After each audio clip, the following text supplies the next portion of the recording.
Welcome back to Unboxed. Right now we're getting all excited about AMD's Raven Ridge desktop APUs, and with good reason. Well, they should be very good, but we won't know officially for a few more days yet. In preparation for some of our coverage, we've spent a huge amount of time retesting a number of CPU and GPU combinations.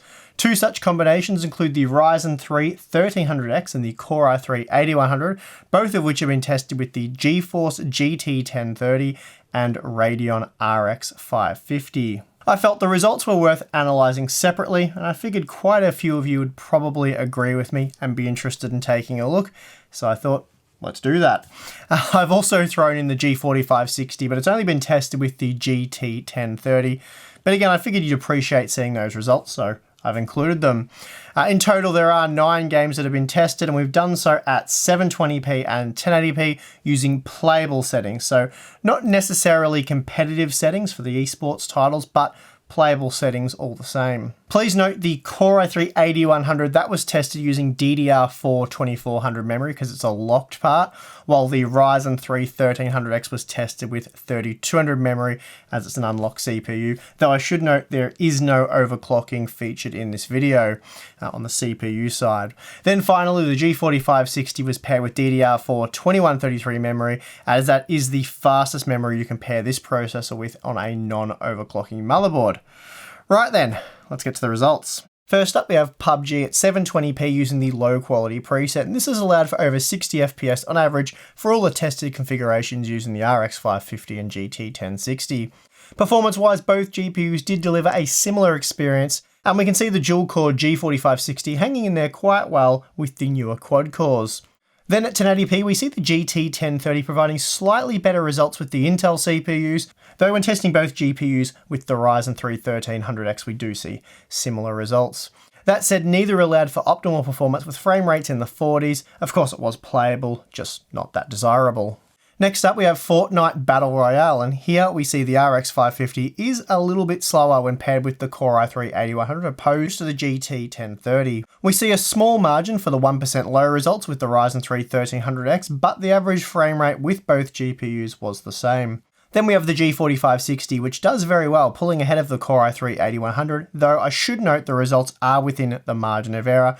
And remember, this is a multiplayer title, and although the results are based on an average of 3 runs, the margin of error is higher than that of more controlled single-player titles.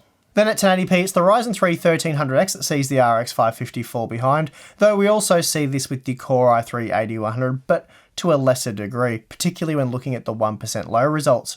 Again, the G4560 does very well, delivering comparable performance to that of the Core i3 8100. Moving on, we have the CSGO results, and this title is simply better optimized for Intel hardware, and we can certainly see that here. The Ryzen 3 1300X puts forth a respectable effort, but the Core i3 8100 was at least 40% faster when comparing the 1% low results. That said, the Radeon RX 550 does appear to have the edge over the GeForce GT 1030 in this title, and the R3 1300X was able to beat the Pentium G4560. Then once we move to 1080p, this strongly favours the RX 550, and now it's up to 13% faster than the GT 1030. The margin between the R3 1300X and i3 8100 is pretty much neutralised due to the GPU bottleneck. This has also allowed the G4560 to catch up. Overwatch heavily taxes both the CPU and GPU during our bot match, and here we see Ryzen taking a commanding lead. The 1300X stormed ahead, offering significantly better 1% low performance, particularly when paired with the RX 550, which proved to be a superior GPU when using the medium quality preset at 720p. Meanwhile, the Core i3 8100 saw much lower frame dips and created a bottleneck that almost eliminated any performance difference between the two GPUs. Interestingly, the dual-core G4560 also wasn't much slower than the Core i3 8100 here. If I had to theorise, I'd say that the higher clocked DDR4 memory is giving the Ryzen 3 1300X an advantage in this title. Even at 1080p, the R3 1300X remains strong, and while the margins are closer, it still pulls ahead nicely with the RX 550 installed. The RX 550 also proved to be 10% faster than the GT 1030. Next up, we're chasing a giant ball, or maybe it's a small ball and we're using Hot Wheels cars. Either way, what we have here is Rocket League. If you want to play Rocket League at higher frame rates, then the RX 550 looks to be the graphics card to get. I'm not sure what's holding back the GT 1030 here, but as you can see, it is significantly slower. Even at 1080p, the margin's still quite large, and we did see this last year when comparing the two at 1080p using the low and high quality presets. Interestingly, the R3 1300X does quite poorly with the GT 1030, while it's very strong with the RX 550, so that's something to be aware of as well. Moving on, we have DOTA 2, and this title looks to be best played using Intel hardware. Here the Core i3 8100 was considerably faster for both the average and 1% low figures. Even the G4560 managed to edge out the Ryzen CPU and offered far better 1% low results. Interestingly, the GT 1030 was much faster than the RX 550 with the i3 8100, but slightly slower when paired with the Ryzen 3 processor. Then at 1080p we find a coming together of the results, though things are still a bit mixed here, mostly when looking at the Ryzen 3 1300X. The GT 1030 was 10% faster for the average, but 8% slower for the 1% low result. Meanwhile, the G4560 basically matched the Core i3 8100. Here we have another game where the RX 550 is vastly superior to the GT 1030, over 20% faster in fact. For budget gamers wanting to play Rainbow Six Siege, it looks like Intel CPUs with AMD GPUs is the way to go. That said, the Ryzen 3 1300X does do quite well with the RX 550. Similar margins are seen at 1080p. Here the GT 1030 limits all three CPUs to a similar average and minimum frame rate. The Ryzen 3 1300X is also able to get the most out of the RX 550. The second last game I've tested is Star Wars Battlefront 2, and here the RX 550 was slightly faster than the GT 1030. The Core i3 8100 was also 12 to 16% faster than the Ryzen 3 1300X when comparing the 1% low results. That said, the Ryzen CPU was worlds better than the Pentium G4560. Then at 1080p, the RX 550 remained comfortably ahead using either CPU, and now the Ryzen 3 1300X is able to match the Core i3 8100, as we are GPU limited here. That said, this situation didn't afford the G4560 the ability to catch up.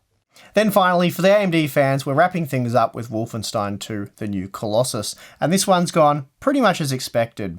Even at 720p, the GT 1030 is overwhelmed, even with the low quality preset enabled. Here it can't even deliver 60 FPS on average. The GT 1030 obviously shouldn't be this much slower than the RX 550, but I've triple checked the results and they are accurate, which is why I'm confident enough to show them to you guys. I tried disabling async compute with the GT 1030, but that didn't really help at all. So Wolfenstein fans will obviously want a Radeon graphics card, and the choice of CPU doesn't really appear to matter all that much, and this isn't that uncommon with Vulkan-based titles. Moving to 1080p sees the GT 1030 unable to deliver playable performance as frame rates often dip below 30 FPS. The RX 550 on the other hand was able to push over 50 FPS at all times when paired with the Core i3 8100, which provided the best results. Every time I do these budget benchmark videos, I always find myself coming away quite impressed with the performance that can be had. Granted, with newer titles you will have to play at lower resolutions with lower settings, but I don't suspect many budget gamers will be surprised by this, and really the experience is still a lot of fun, particularly in titles such as DOTA 2, CSGO, Fortnite and Overwatch. Although both GPUs and CPUs tested provided playable performance for the most part, particularly at 720p, it was very much game dependent as to which combination offered the best result. For CSGO, we found that ideally gamers will want an Intel quad-core. The GPU choice though, that didn't really seem to matter, though Nvidia did have a slight edge here. DOTA 2 also played best with Intel and Nvidia hardware. That said though, Overwatch played noticeably better with the Ryzen 3 1300X and RX 550 combo. It was also interesting to note that the 1300X performed better with the RX 550 in titles such as DOTA 2 and PUBG, whereas the opposite was true for the Core i3 processor. The only games to show outrageous margins included Rocket League and Wolfenstein 2. Rocket League much preferred the RX 550 over the GT 1030, and this was also true for Wolfenstein 2. The RX 550 was also a good bit faster in Rainbow Six Siege as well. Overall though, a great experience to be had with either quad-core CPU. And of course, I'm very keen to see how AMD's new Ryzen 3 2200G and Ryzen 5 2400G build upon this and what they have to offer for budget gamers. And of course, that will be happening in a few days' time. For now though, it's back to benchmarking, but I hope you enjoyed this budget gaming recap. If you did indeed enjoy it, then be sure to hit the like button, subscribe for more content if you haven't already. And if you appreciate the testing we do here at Harbour Unboxed, then consider supporting us on Patreon. Thanks for watching. I'm your host, Steve. See you again next time.